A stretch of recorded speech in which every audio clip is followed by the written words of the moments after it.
বাংলাদেশের রোগীদের সুরক্ষা নিশ্চিতকরণে আমরা আগামীকাল থেকে সীমিত পরিসরে আউটডোর সেবা চালু করেছি। সকাল 10টা থেকে দুপুর 1টা পর্যন্ত আউটডোর সেবা চালু থাকবে এবং সকাল 8টা থেকে সকাল 10টা পর্যন্ত স্ব প্রতিষ্ঠানে অবস্থান কর্মসূচি থাকবে।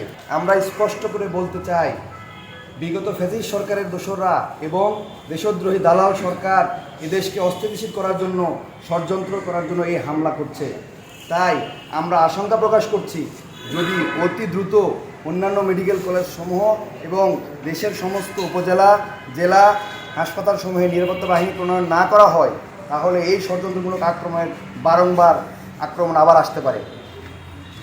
বর্তমান পরিস্থিতির উপর ভিত্তি করে আমরা আমাদের দুটি দাবি পেশ করছি।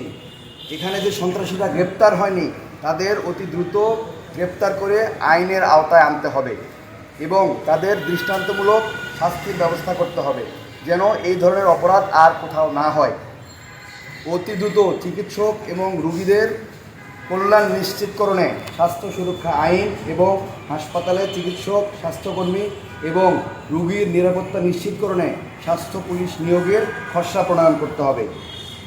আমাদের পরবর্তী কর্মসূচিগুলো আমি বলতে চাই, গতকাল সন্ধ্যা থেকে সারা বাংলাদেশের সকল হাসপাতালসমূহে আমরা ইমার্জেন্সি সেবা চালু করেছি, যেটা চলমান রয়েছে এবং চলমান থাকবে।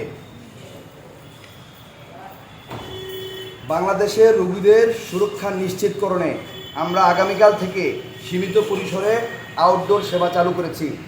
সকাল 10টা থেকে দুপুর 1টা পর্যন্ত আউটডোর সেবা চালু থাকবে এবং সকাল 8টা থেকে সকাল 10টা পর্যন্ত স্ব প্রতিষ্ঠানে অবস্থান কর্মসূচি থাকবে। আমি আবার ব্যাপারটা ক্লিয়ার করতে চাই, আমাদের অফিস 8টা থেকে শুরু হবে। 8টা থেকে সকাল 10টা পর্যন্ত আমরা অবস্থান কর্মসূচি করব।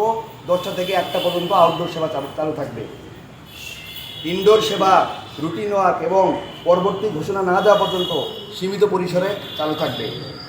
রোগীদের স্বার্থে প্রাইভেট চেম্বারে স্বাস্থ্য সেবা প্রদান করা হবে।